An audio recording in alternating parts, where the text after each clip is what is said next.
few more questions today as well. If anyone fancies throwing any questions in on today's topic, it'd be good to hear from you. Also, today's going to be the last one of the surgeries. Been running them since March, and we covered a whole range of subjects, as I said. But unfortunately, hey Dan, brilliant.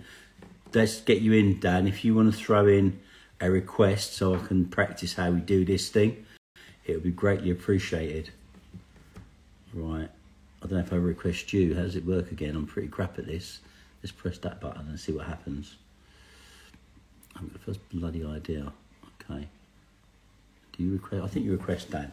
If you send us a request, it'd be good, because then maybe I'll get an idea of what the hell I'm doing. Right. I'm pretty sure. Okay, let's have a look. Got ya. Right, and view request. Let's get it here. I think I'll do that. Fingers crossed it should work. I said fingers crossed it should work. Yes. We're in. Great, it did work. Bloody hell. You've got no idea. My heart is in my mouth when I'm on these things, because I haven't got the first idea whether they're going to work. Yeah. How we doing though, brother? You good? I'm really good, Dan. As I said, it's been a really eventful couple of weeks and an eventful year.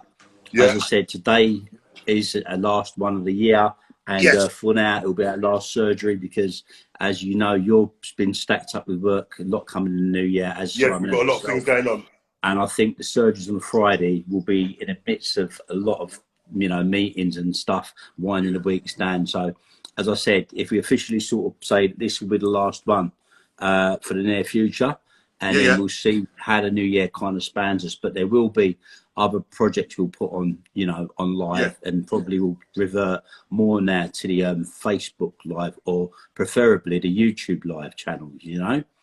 And I was just looking through today, we've been going for 10 months with these surgeries. I can't believe that. We've done all right. I know. And the subjects we've covered. We've covered a lot as well. I was going through them: knife crime, women mentors, trauma, county lines, mindsets, ex-offenders setting up successful businesses, employment opportunities, pipeline from prisons to schools, music interventions, employment for ex-offenders. We've covered a lot of ground, and I think a lot of people have hopefully found some useful information in it amongst it all. As I said, as long as we're doing that, we've achieved something great from it. And as I said, it's been real fun. It's been great getting everyone together, and obviously having them downloaded and put on the YouTube channel for people to watch them as and when they want to watch. But as I said, and we had some brilliant guests as well. I was going through some of those guests we had, and we've had some really great people on there. Kieran Proverbs was on one of the earlier ones, someone I knew from prison at Whitemore, who's doing good stuff now. He was big gang member up in Manchester. We've gone through a lot of people. We've had psychologists on there. We had your friend, colleague, who was talking about sports intervention, which is quite amazing. And as I said, so we've really held the fort, and between the three organisations, I can honestly say, we've really, held this space respectfully, and dignified, ourselves and stuff, We luckily haven't been attacked by trolls or created. We had no dramas like a few of our pals. I'll just put it that way. So in the space of time we've been in, I think we've covered a lot of good ground. And today's subject is a real, one that we have to approach, coming to the end of these shows, and that's changing the script. What makes, or I suppose our lives, me and Simon will be the key points, and maybe we'll have some guests on later. What has made us make that change? Because I know a lot of people will be very curious and will want to know, how do you go from that? How do you go from that lifestyle? How do you go from, being a criminal effectively, or being on the fringes of being a criminal, and then drawing back? And there are different reasons in different people's lives. There's no doubt about that, why you do it. And I'll get to mine, I think, towards the end of the show, because it's a bit long as always. But let's start with yours, Dan, because for people who don't know it, I think it's important people know a little bit about you, your background, and what made you do what you do now, what you've been doing for a number of years. 100%, brother. So, end of the day, listen, I was a criminal. I've never shied away from saying what I was doing for about 10, 12, 15 years. I got involved high level of doing just selling drugs, selling as many drugs as I possibly could. I was doing the best part of 150, 200 grams worth on a weekly basis, of a lot of skunk, a lot of coke, a lot of MDMA, pills, ecstasy, and all of that. I was living the party life, because I'd also got into being a club promoter, a bit like yourself, Andy. I started running, I took over some Essex boys stuff, who were doing the old drum and bass stuff. So they started something called Desire back in like the late 80s, early 90s. I managed to get involved in that, restarted it again. So I was out there, I was really involved in that sort of lifestyle. And in my eyes, I'm gonna be honest with you, I never saw anything different. I always thought I was just gonna keep going, moving up that ladder, getting as far as I possibly could, entrenched in that world and that lifestyle. And then I just had some realizations. I had a kid, I had a mum who was extremely supportive, who was aware of everything that I was doing. And without her, I probably wouldn't have made some of the better choices that I've started to make in my life, sort of thing, as I've got older. She signed me up, and you know the story, Andy. She signed me up onto a counselling course without telling me or anything like that. Got this letter through my door one day, and I was like, what's this sort of thing? And I remember I'm really close to my mum, so the first person I called was like my mum. And I said to her, some idiot, you know, who signed me up to a counselling course, mum. And she listened to me moaning, effing and blinding, and then she went, it was me.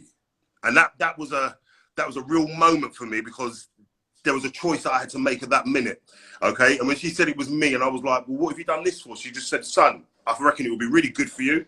Go and give it a try. Please just do one lesson, and if you don't like it, it's not a problem. She paid for it, all up for it and everything. And I was like, you know what, I'll do it for you, mum. And in my head, I thought, let me just go and do this, get it off, tick a box, and then I could walk off sort of thing. Mum won't have a problem. But I ended up going there, and it just gave me, I don't know what happened, Dan, on that first session, it just gave me a realization, Dan, you just got to jump out of this thing that you're doing. And it didn't happen naturally. I'm not going to sit here and say that it happened straight away. It took me another few more years. Yeah, and I can hold my hands up here and sit there and be honest about it. It took me a few more years to really realize I don't need to be in this game no more. I've got a lot more that I can give back to people that have been about the game and been in that world and sort of thing. And I had to go about and start making changes, brother. And, you know, I was sitting there with Simon last night. We're sitting there in a meeting with a police officer who just helped us out to get a bit of funding and stuff like that. That's the reality of my life. I've changed it around and changed that script of being scared of the police, not wanting to have anything to do with them, to now, you saw where we were the other day, and when we were at the Old Bailey, and unfortunately you couldn't make it there on time and everything like that. But those are the sort of things that we're doing now. You know, looking at that Old Bailey, the amount of my pals and people that I know have gone through that court, and now I'm sitting there doing talks at the Old Bailey. That's the reality of changing the script around. Reality. It's a hell of a reality, you know. And it's funny, because I sometimes I look and I think to myself, look at myself in the mirror, and I question. I think to myself, well, how have I got here? You know, and this question, if you'd asked me, or even talk about a conversation like this as little as 10 years ago, it wouldn't have been on my mind, realistically, honestly, you know. And with me, and there's a number of things, a number of triggers, Dan, and I think a lot of people have to understand this. Anyone can actually change. And it's hard. It's going to be very, very, very difficult. And recently, I went for with my friend for a probation hearing, and the probation officer turned and said, "Leopard can't change its spots." He looked at the probation officer and said, "Yeah, but a leopard can change its mind." And it's a very significant thing, because it's in our DNA sometimes to do things. It becomes a part of our fabric of our lives, especially if you've been doing it for a really long time. And, you know, the script says you do it. And again, you know, I'm one of these guys, I've got all these great sayings, and, you know, and my mum was brilliant at these things. She had sayings for everything. And I'll give 3 or 4 of them this morning to a few people we both know, just to try to explain to them, you know, sometimes it's not a race, you know. And there's one saying was, a patient man rides a donkey. You know, that's a very old American saying. Hence, you know, you're going to get to the destination, but it's going to take a little while to get there. You know, you can't have racehorses. You can't have racehorses, and it's what it is. You have to be very, very, very patient. And what's in our nature, you know, and one of the things that, like, I remember the old school of the scorpion and the frog. You know, the scorpion's on a river bank and the frog's sort of bouncing around, and the scorpion calls the frog and says, listen, let me jump on your back and I want to get to the centre because, you know, there's a lovely leaf there where I can think. And there's like, this frog's like, there's no way, you know, because you're the scorpion, you're going to sting me, both going to drown. And, you know, the scorpion's like, why? Big leaf, we can both have fun on the leaf. And of course, he convinces, because he's cunning, the frog to jump on his back. He jumps on his back. You know, on that journey, he stings him. Of course, he turns back and says, you know, why did you do it? Both going to drown. And the scorpion says it was in my nature. Now, things being in our nature sometimes, we tell ourselves to in our nature, and we do them because they're expected of us. But we have to ask ourselves, who expects us to do those things? And those people who expect it, and people who are doing it for, to prove that you've got a reputation, you've got a name, or you're the man, are they worth it? Because only someone who hasn't got the best interests at heart would want to see you risk your life for liberty. Yes. And see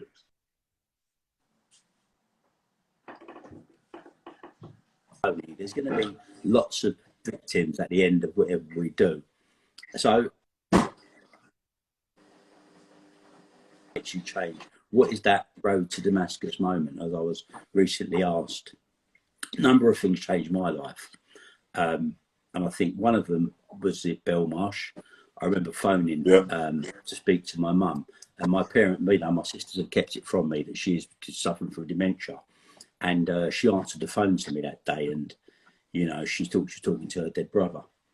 And I wouldn't try to challenge her because I realised, you know, that had happened to her, and I was the cause of that, because her, you know, her mind was in good stead before I went to prison. But the pressure of it posed too much to her. As was a great woman I'd managed to destroy.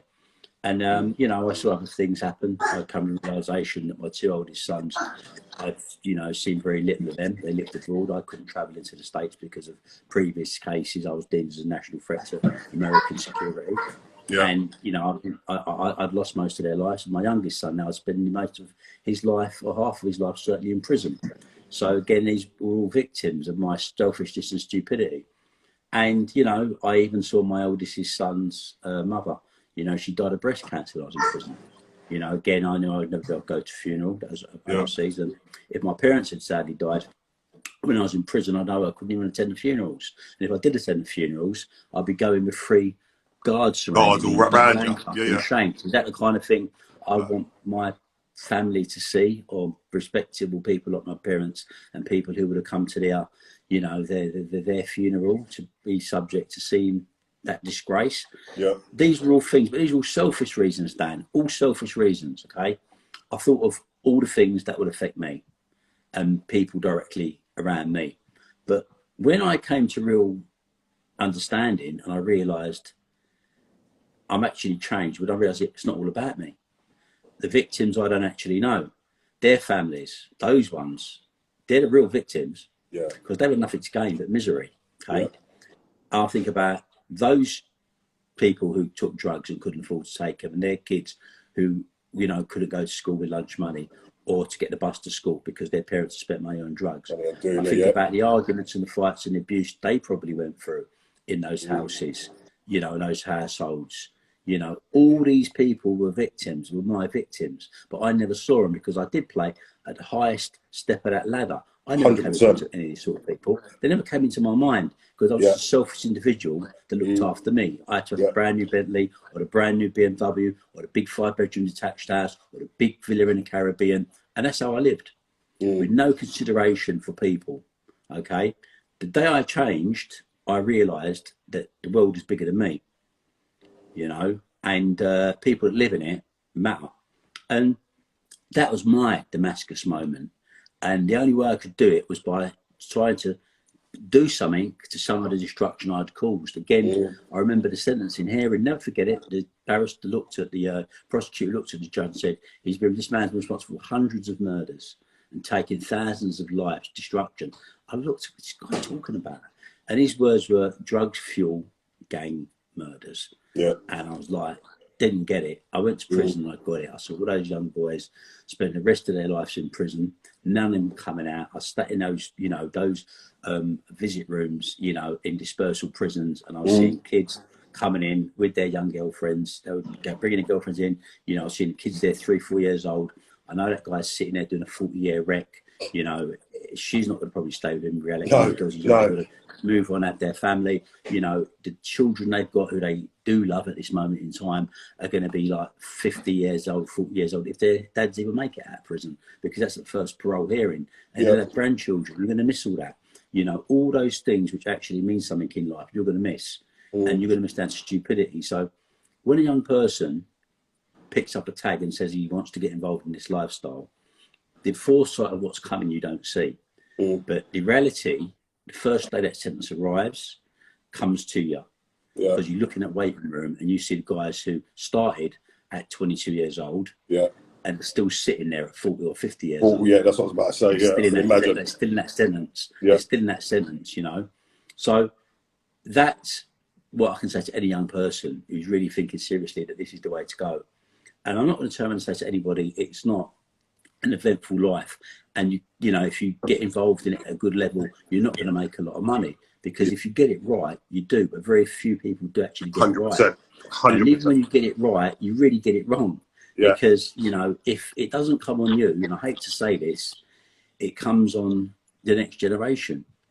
Because, you know, I've known people that have actually got away with it, and it comes on their kids. You know, and it's like almost a curse that comes down. Now, in a way, I'm kind of happy that I got hit with a sentence. I'm happy that, you know, I got stripped under a big confiscation order, because if I changed my next generation from that sin that I'd created, coming, you know, because it's people's sin that you're effectively going to pay. Forget the sentence you're going to get. It's people's sin, the bloodshed, the tears. You know what I mean? Those crying parents who have had to watch their kids, you know, get locked up or get killed because they got involved in all this crap. You know what I mean? So that's my road to Damascus. And not a lot of, I do try to tell people that, but I have to be in the right frame of mind. And I think the final surgery today, to me, is very, very important, because that, you know, is something that we've learned. We've gone through all these subjects, you know, how to, you know, do a successful business after you leave prison, you know, all the things, the mindsets, the trauma, different variations of different mentors, you know. But what I really, you know, want to kind of get through to people is that these are all after the fact. You know, it's getting there before the fact. If one person can turn around and say, look, I haven't done it yet, you know what I mean, I'm at the verge of it, but I can step away today from it. Please take my testimony, take Dan's testimony, and we're going to jump Simon in right now as well. If Simon can send us a request, that'd be great, Si, because I know you've got an extraordinary journey where you've come today with Mixed Foundations. And as I said, so we've been on the shows every week, and obviously monthly report them down to, but I think it's really important. We have people on there. We talk about, you know, those people. It's the reality. It's the reality, Andy. You know, because we, like you said, I think you said it at the beginning, we've done a lot. We've done a lot of shows, and people are probably sitting there thinking, well, what have these guys done? And I think you said it just a minute ago. Anything is possible if you want to create that change. Anything is possible. You can change, but the journey's not easy. I'm not going to sit here and say this journey's been easy, because at the end of the day, I've had to drop a lot of people. I've had to clean myself up in a way that I don't really go out much anymore. People will sit there and be like, what do you mean? I don't go out much no more. I'm a family man. I've done all my partying. I've done all of the crazy things. I've done all the mad things, being out benders, going to Ibiza just for a weekend to go and party it out, doing everything. Do you know what I mean? I've done all of those things. Now, my life is about my kids, about my missus, about my family, about my mum, my brothers, my sisters, my dad, my stepmom, all of those people there. They're the most important people to me, because they're the ones that are still there next to me right now. Well, and I think that's reality really is, you know, and the reality is, you know, when the chips are down, they're the people you can pick up the phone to. It can be, and you can be down on the ground. They will come to your rescue all day long, and that's what it's about. It's not about the greatest moments, you know, because we all try to put ourselves in the bravado of, you know, what was at the top of the, whatever goes up potentially will come down, unless it's you know, unless it's something there to support it and keep it up. So when you rise on the tide, where, you know, there's no one there helping you, you know, staying on that tide, because all the people that you put yourself in this bubble are all there to try to drag you down. It's 100%. What they can get from you, not what they can give to you. And we talk about this toxic friends, you know, the toxic friends, every time they call you, they want something. There's never a phone call. Andy, I'll hold my hand It's up. not a I've still phone got call to people say, that do the how are same you thing. today? You know? People still doing the same thing, want to give me a call, and I'm like, I'm nothing to do with this anymore. Like, what are you calling me for? And it is. It's like, oh yeah, but come on, you know, I mean, yeah, but nah, don't phone my phone. If that's what you're about, jump me out. I'll speak to you another time. That's 100% right. You know, just stay away. Do you know what I mean? That's what it is. And a good point. There are always people that pick people up and pick up the pieces. It's very true. You know, because they are the people that will deal with the carnage and all the mess at the end of it. You know. Yeah. And look, how I see it, right? You know, it's as I said, you can never put a young head on old shoulders. If you could, you know, this madness that we live in today wouldn't exist. You know, guys can go out, pay attention at school, and try to get themselves to exit route into a job. Do you know what I mean? Yeah. I'm going to say, Simon, Rich Foundation, do me a favour, my brother. Send us a request. Let's jump you, because I know you've got a meeting this afternoon. So I'd like to get you in as well if we can, as soon as we can. Hold on, what's that, Simon? You might have sent one already. Oh, he has sent one. Right, I've got him there, Dan. Oh, he's there. Wicked. I don't know. He might have been waiting room for ages, you know. Yeah. And he's here. Right. Yes, sorry. brother. Wait a minute. Yes, Simon. Sorry, brother. How long was you in that waiting room for? Hello. Hello. He's coming through now. Can you hear me? Yeah, Si, can you hear us? You're right. Sorry, Si. How long were you in that waiting room for? I just. Huh? A while. I've had problems getting on. Oh, okay, right. I didn't see the thing up to a moment ago. Yeah, none of the things are coming up on my thing actually today. Yeah, I can hear you, Si. We can hear you, I'm struggling. Yeah. Oh, that's good. So, that's good. How you doing, guys? Okay. Yeah, we're all good, my brother. So today's subject is changing the script. You know, looking back at our lives. You know, because we sit here every week and we want to give people advice, and we've got a whole manifesto of different topics we've gone through. So really, you know, brilliant ones, as I said, from life, crime, women, mentors, trauma, county lines, mindsets, you know, finding employment after in prison, successful ex-offenders, self-businesses, you know, from prison pipeline, school pipeline to prisons, music interventions. We try to cover everything, but I said today, being the last one of these Friday surgeries, I think it's important we cover us, what we've done and why we've come on this road. Of course it is. We've come on this road and should be able to give anyone an insight that they can get on this road, whether they've been to prison or they haven't been to prison, you know, they can take this journey. So let's say your journey, Si, for anyone who's not aware of it, and that moment when you really sincerely decided you were going to change. Okay, so my journey, in a nutshell, I got involved in crime due to just like suffering racism as a child. Do you know what I mean? I suffered a lot of racism, and I started hitting back at the bullies and that, and then started to get a name for myself, and then from there it just went to mixing in different circles, doing debt collecting, selling drugs, violence, all those kind of things, and then I ended up moving with different circles and ended up in the criminal underworld, basically, in Spain. So I went from a boy who's in the care system, grew up racism, to getting a name for myself, to ending up high in the criminal underworld and, you know, living a lavish lifestyle in Marbella and the Canary Islands. So for me, I thought I'd found my identity.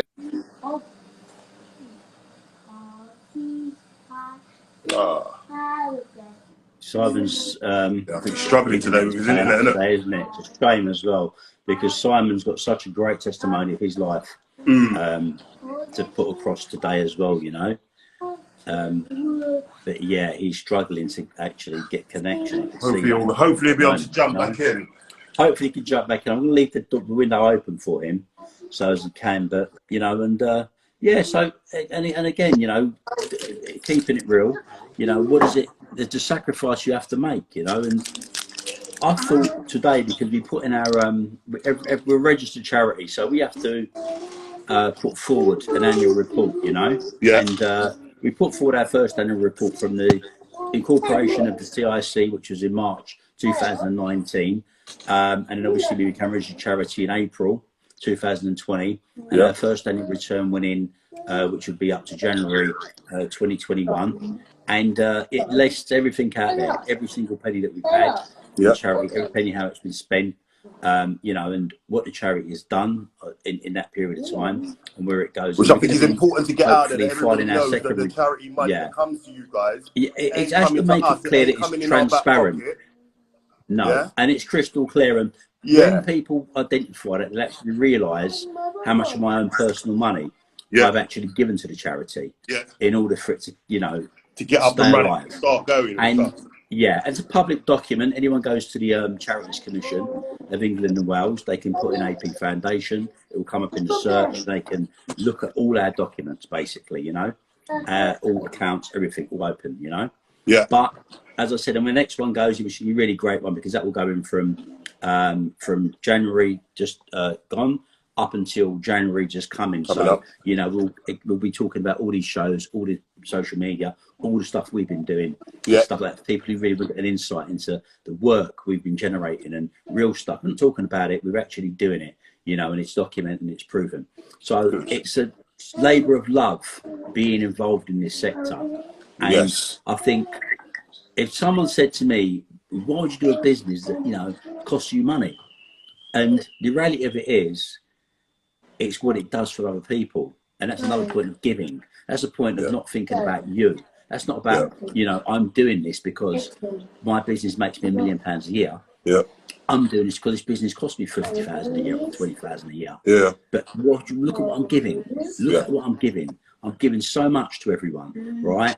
And, you know, it's all it takes. One person to turn and say, wow, you know, that was amazing. I remember, you know, earlier this year I was invited to speak at the Forward Trust to their inpatients, to their clinics, you know, and I had, you know, groups of guys who were there, and those guys, you know, wanted to live this lifestyle. They went off the rails and they ended up, you know, with drug addiction. And, you know, it was a journey which had happened to so many people. You know, you get disillusioned by the lifestyle, you get involved in the, you know, the party and the going out, and then, you know, you're on a roller coaster and you fall and you collapse. And the inspiration, hopefully, I gave to those patients was to say, look, you know, you can turn it around, you can flip the scripts, take lived experience and do stuff like that, you know. A couple of weeks ago, I spoke at Birmingham University to criminology students, you know, and it was giving other people an insight into this life, you know. And those people aren't necessarily going to become criminals, they're going to become the next sets of lawyers, barristers, you know, and lawmakers, effectively. But letting them know a little bit of the mindset that takes us on that journey and where you get this. Hopefully, they can implement things as their probation officers and create that change. Who will be able to change and think open-mindedly as the way we thought that took us down that road, which is unfortunately, you know, well, please God, it's taken us on a path now which will change lives and change how people think about people in the system. But as I said, you know. Yeah, and I talk. Listen, I don't feel no way. I talk about you a lot to a lot of the kids, even some of the feds and stuff that obviously that we're working with and stuff like that. And the reason why I talk about you is because, you know, you got to that level, right? Let's be real talk, yeah. And when I talk to some of the kids, I explain to them, go and look this brother up. If this brother can change his life around from where he was, okay, that for me is very inspirational for young people, because these young kids of today, they're not going to get to your level. They're not even going to get to Simon's, and they're not going to probably even get to my level of doing everything I was doing. They're making their little bits and pieces, but they think they're going to become this Pablo Escobar, okay? And the reality is, you weren't Pablo, but you got yourself bloody well high up on that ladder. If you can change your life around and come and do these good things, for me, it's possible for anybody to do it. And I genuinely mean that. That's not, you know, because you've shown.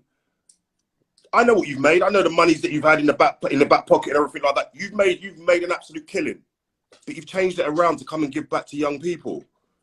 That for me is a massive journey, and people need to understand that. That's not just, you know, me trying to big up Andy or anything. Andy's my bedroom, and oops, brother to me there.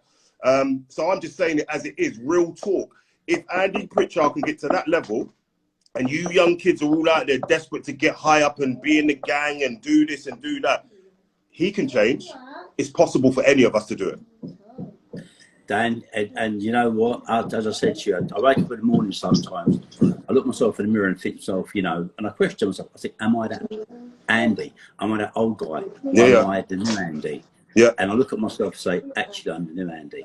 Yeah. Right. And that's what every single day makes me continue to do this, you know. And I think about this year alone, you know, I mean, you know, I've sat and had one-to-ones with the Shadow Justice Secretary. Listen, you've been doing some crazy things. You know, Victor Odessa, who was, you know, the borough commander of Haringey. At one stage, I'm sure my picture would have been firmly placed on their wall, head of that with public enemy number one. Prime target for all these detectives. You know, this is amazing transformation in such a short period of time. Yeah. And it keeps going. And I'm not going to blow my trumpet and say I'm the best thing, but I question myself whether I can get to the end of this journey, you know, every day. Yeah. Okay. But like people who are in an AA and like, you know, the CA, they have a one step at a time philosophy. You know, they take it one day at a time. So every day I wake up and say, today I've got to do something for the foundation. It's going to be a positive attribute to change people's lives. And as I said, you know, every day, as long as I wake up and that's in my heart, we'll do what we do. And I know you do the same, some of the same. A lot of people, all of us, we've got organisations doing this stuff out there, and they're not really getting, you know, the kind of recognition that they should, because it's small organisations like ours that get into the hearts of the community. And every day, you know, we try to chip away a little bit every single day, you know, like if you look at these amazing, great sculptures that you see on, you know, some of these amazing 17th, 16th century buildings, the detail, it's not just done with a clamor and a chisel, someone going bang, bang, bang. It's about detail. They chip away a little bit every single day until finally it all makes sense. Because when you start hitting a plain block, doesn't make any sense. It's just looking at it thinking what's going on. It's until you see the beauty and the detail of what you've actually done, it all makes sense, you know. And we see that, we know that we know what we're trying to create here, okay, and we know if it does happen, and it will happen, to what degree we have to question ourselves, it will make a difference, you know. And as I said, so in life's funny, as I said, you know, I would never have thought this 10 years ago. Not at all. 15 years ago, certainly would have still been that guy. No, not at all. To be doing what we're doing, Andy, we're special people, and I genuinely believe that. Even you know my mum. You've spoken to my mum before. My mum says it about all of us as a team. She says what you guys are doing is unbelievable. To show that change from the bull BS. Listen, my old dears watch all your videos and everything. She's like, you lot are just different. Like, you lot are proper, because at the end of the day, you lot have created that change, but you're out there doing it and you're talking about it, and you're showing what the real world's about. And that's what we're trying to do. And that's what we're trying to do for the youth of today and all these families and everything like that. We're not here to try and, you know, show that we're amazing people. Oh, yeah, we live this gang life. Oh, we made this amount. It's not about that. We want to create the change to make a better life for everybody in this country, because we've all got kids. That's one of the important things. We've all got kids. And that's, you know, and that's people will doubt it, you know. Look, I remember, I guess on the sentence maybe 7 years ago, coming out of dispersal, they put me through Wandsworth, you know, on my way through the system. And I never forget, I was going through Wandsworth, and a couple of guys who knew me and that had been through. Goes, and Pritchard's arrived there, and he's like, you know, so it was like talk and all that. And one of the officers, the gym orderly, he's walked up and he's gone to Gov, he goes, Pritchard's here, you know. And he said he's changed. He's doing because I remember I was starting stuff in prison.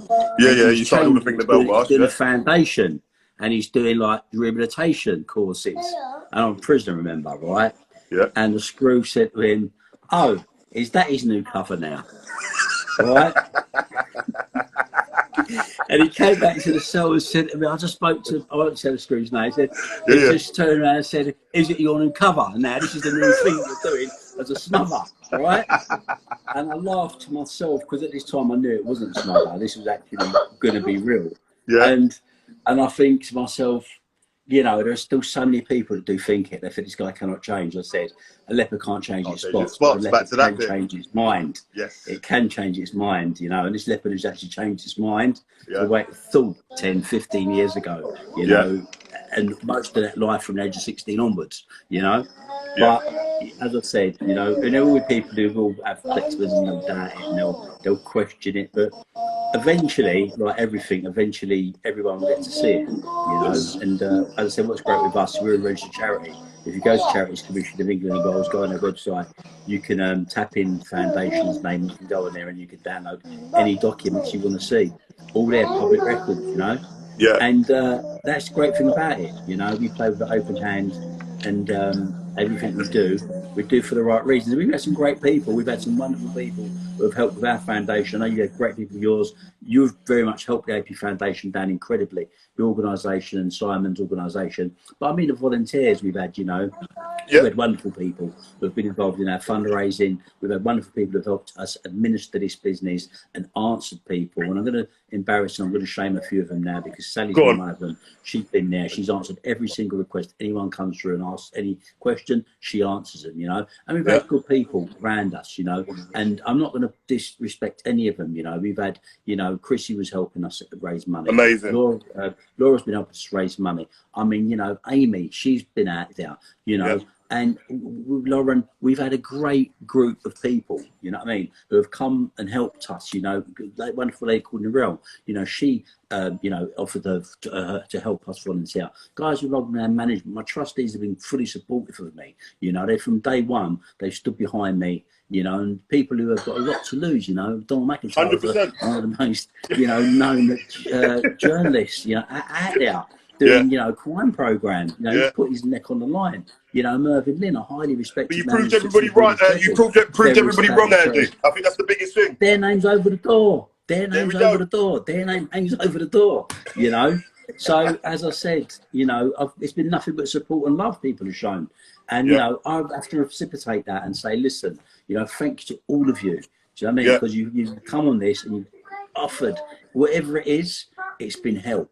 Do you know what I mean? You know, it hasn't got to be financial. You know, no. And it's amazing. You know what Vicky has put into that foundation. That's what I was about to say. You know, and I'm going to say now as well. You know, Vicky's has had a few health issues. Not getting to them all, but so I wish her the most amazing recovery. Massive love to you, great soul. If ever there is a brilliant soul out there, that is one girl. She's like a daughter to me. I've got a lot of time. You know, I cannot show you how much love and respect I've got for that girl. You know, she's a soldier. There's an inspiration. If anyone wants an inspiration of, you know, of someone who's there, who, you know, who fights and has got, who can complain all day long, and justifiably so, but doesn't. Never a bad word comes out of the girl's mouth, you know. No, and that's the kind of people we surround ourselves with. Whenever we need anything, Vicky's just always there. When we need her on the shows, obviously she hasn't been able to do the last few. But she's turned up doing it when we all know that she hasn't been 100 sort of thing, and she's just cracked on and made the show amazing. Yeah, you know. As I said, Stephen's on. Steve, if you send her a friend request, I'd love to have you on, Steve. Stephen Graham, another guy. Listen, this man's journey is, you know, it's just insane. Ridiculous. You know, as I said, Stephen, you know, if ever there's someone that has changed their life, there's a great example for you, you know. And this is the thing, you know, we've got good people, wonderful people, as I said, you know, come into this thing and give it their dedication and, you know, put themselves on the line to help us rise. As I said, and, you know, that I appreciate, I respect. And I love. Yes, Simon. Simon, man, you're back in, man. I can't believe it. I'm missing out on this live. It's some great stories. I just got cut off and just couldn't get back in. So right, we're back in now, Simon. So without any ado, come on, let's carry on where you left off. Yeah, so I was just on about the levels that I got to from where I was coming from, you know, some of the circles that I went into. And I guess the pinnacle point was when I was allegedly involved in £50 million money laundering, customs and exercise scam. And I was fortunate enough not to go to jail because of the counsel, the barristers that I had. We went with the story and it worked. Do you know what I mean? So from that was a big turning point for me. I probably would have got about seven for that. And when I got off with that, I had a problem with one of my friends as well. He was snorting too much cocaine and he'd come to shoot me with a gun and we ended up having a gunfight. And I remember going home and my daughter seeing me with all blood coming out my head where I got buttered in the head. And so getting away with that, but still being involved in the violence, and then one of my friends turning on me. And my daughter seeing that, my daughter was about 3 then. You know what? I've had enough of this life. I've had enough. How can I get help to get out of this life? And I bumped into an old friend of mine I knew from back in the day, and he was doing this sort of work that we're doing now. He told me to come to a meeting, come and sit down, and talk to some people. And I thought, I'm not going to no meeting. I'm not going to talk to people about what's going on for me. You know what I mean? What do you think this is? And I went and I saw that he changed his life around, and I started looking at maybe I can change. I lost all my money as well, so I had that depression. You know, I lived in Marbella, we had yachts, we had all the cars, everything. Imagine going from that to having nothing. I didn't even have a car. I love cars. Everybody knows that about me. I didn't have a car. I didn't even know how to catch a bus. Got a bus. Oh, where do I put my money? How do you catch a bus? So from going from that height to falling and losing everything, to losing my dignity, to nearly being killed, to nearly having a massive sentence. Obviously, when I was on that customs charge, it took like 2 years. I was signing on at the police station every day. Took my passport. There was money, surety money had to be paid out. So that was a sentence itself. So I guess what I'm saying is that high life dropping down to nothing, to losing everything. I just knew things had to change. I just knew things had to change. That was the turning point. And once I saw that other people in the community had changed and are doing that, I thought, I want some of this. So I was a volunteer. I became a volunteer. Check that out. All that money, all that running around in Spain to becoming a humble volunteer. And that's how I started. And that's when I thought that God had given me a second chance, you know. Give me a second chance. And as soon as I got into doing the volunteering and that, my normal brain came out like, oh yeah, we can set a business up out of this. Not to make money, business to help people. So I use my skills that I use on the streets to actually set up what I'm doing. And that's what I've been doing for the last 15 years. So, and out of it, I've met up with you guys. So obviously I've teamed up with Dan, with the DBA project, met up with you, Andy. Like-minded people. I've got mixed foundations. I've got mixed foundations holistic homes. So I've set up some successful businesses, but not for going into it for the money. I need to state that I went into it to give back to society, to help my community, and invest in our youth of today. But as a result of that, I've got the successful businesses. So if I can do it, anybody can do it. And it proves as well, 100%. You know. Yeah, and it just proves that, you know, something you can enter into, as long as you're into anything for the right reasons, you know, you become blessed. And that's the reality of it. As you said, you've now turned Mixed Foundations into a very successful business. Yes. You know, as I said, but it's blood, sweat and tears to get there. You know, but if you give it that sacrifice and that commitment, you're doing the right thing, you're going to win. You know, it's inevitable. You know, as I said. And whatever you do is blessed. But the greatest thing is, when you wake up in the morning, you can look at yourself and you can say who you are. I'm Simon Morley this morning. You know, I can say I'm Andrew Pritchard, but I'm a different Andrew Pritchard. Of course, and I feel great about that. You know, I feel great about that. I know of a Friday, I can now switch the phone off until Monday, and I am content. I'm not chasing anything. I know that's my me time now. You know, I feel great to have that back. I've not had that in my life before. There's peace. There's peace and serenity. You know what I mean? I give myself peace time now. Yeah. Never had that. Always chasing money. Always chasing things. Always never stopping and putting things above the things that matter. Your relationship, your children, you know, your family. And I think one of the important things with this, with the change, guys, with the change that we're able to create for ourselves, it's made life a lot easier. Yeah, there's less stress, and that for me was one of the biggest things. I remember seeing one of my pals about 8-9 years ago. He's in Marbella now. He's had to do a runner out there, so on and so forth. But I remember sitting in his car. I said, "How's life?" And he said, "D, my life is my mirrors in my car." That was his life. Literally, whenever he's driving around, he needed to know who's behind him in the car, who's in front of him in the car, who's to the side of him in the car. And I sat there and I said, and he said, "What are you doing?" I said, "Yeah, I'm working in a school, so on and so forth." And I'm saying, and he was just like, "Do you know what? I wish I could just do what you're doing." Because that lifestyle, as great and amazing as things can be, and it sounds at times, it's a massive stress. It's a daily stress. Daily stress going to bed to make sure that everybody's going to come with your money. Is the drop-off going to happen? Is this going to happen? It's stress. you know. And I don't think people even realise where it's at and it's where it happens, even at different levels it happens, you know. And I remember, you know, even I would have electric gates on my drive because, you know, if you're in a situation where, you know, there were feuds going on with other organisations, you know, the most probable time you were going to get hit was basically either getting into your car or getting out of your car. You know, so you had to give yourself the time to know that if you were getting out of your vehicle, you know, you'd be up positioned and ready for anything, you know, that can come up on you. So you position yourself like that. Now, just a basic thing like that, thinking about life, buying a house that you've actually got a bird's eye view of everything around you. And you're thinking like that. That's not normal. It's That not, is is not it? normal Normal behaviour. human beings in the world don't think like It's that. not normal Very behaviour. paranoid behaviour.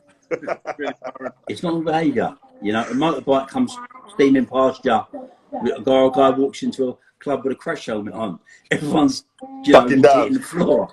You know, there are still pubs, you know, I don't ever go to any of them, but where if a guy walks in with a crash helmet, if there's 50 people in the pub, everyone's laying on the floor. Do you know what I mean? It's one of those ones, you know, because that's the environment, you know, we put ourselves into, proudly. And, you know, it's crazy. It's crazy. We live that every single day, you know. Do you know the See people sleep as get well, killed. Andy? Do you know the sleep? I remember my first night's sleep I had when I wasn't involved in crime. And I said, all the millions that have been through my hands could never buy this night's peaceful sleep. Basically, she's like a baby. Massive. She's like a baby, you Massive. know. Absolutely massive. As I said, you know, so it's just, it's actually good because this is almost, I feel like it's, I guess it's like an AA meeting, isn't it? Yeah, that's why, it you know is. what, I'm sitting here, I'm Sit smiling here in your face. and we can actually share our life stories, you know, for everyone. We're always giving the advice, but we can actually now give that reflection and turn around and say, you know, this it's been my journey, certainly, and I know it's been yours. I know it's been yours, you know. And as I said, and yeah. So what can I say? The surgeries, you know, they've been amazing. We've had 10 months of this, and I'm glad we got it out there. Whoever and however many people it's reached, and it's still available, obviously, on the YouTube channel. So Yeah, they're all all these available for our episodes are Instagrams as downloaded. They're all well. on now, you know, so people can get to see them for as long as ever. And, you know, hopefully there's stuff on there that will help enrich people's lives and maybe help them maybe with their kids, if their kids are maybe going through things in gangs, or a young person who is in a situation, you know, or anyone really wants to get involved in mentoring, wants to get involved in setting up their own, you know, non-profit organisation or profitable organisation working in the third sector, helping people, you know. Hopefully we can give you some advice, and we've been able to give you triples of advice that might help in that. But as I said, a big massive thank you to everyone who has, you know, watched these shows, who's helped with the foundations and organisations and contributed towards that, you know, in that build up. As I said, I've got nothing but love for everyone. Yeah. Everyone 100%. has helped. Massively. Nothing but love. Everyone. Yeah.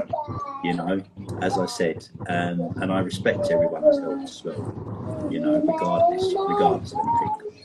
But yeah, as I said, you know, life is that, isn't it? It's our journey, and Yeah. And we're still going, everybody. Don't be thinking that just because we're stopping the surgery that we ain't out there doing our thing. You're going to see a lot more of us over these next coming months and years. Trust me. Absolutely. Yeah, no, the social media, as I said, it's a bye-bye sort of for Christmas, New Year. But as I said, next year we're going to have the Crime Cafe podcast, which will be opening up, which has been sitting in the wings for the past year.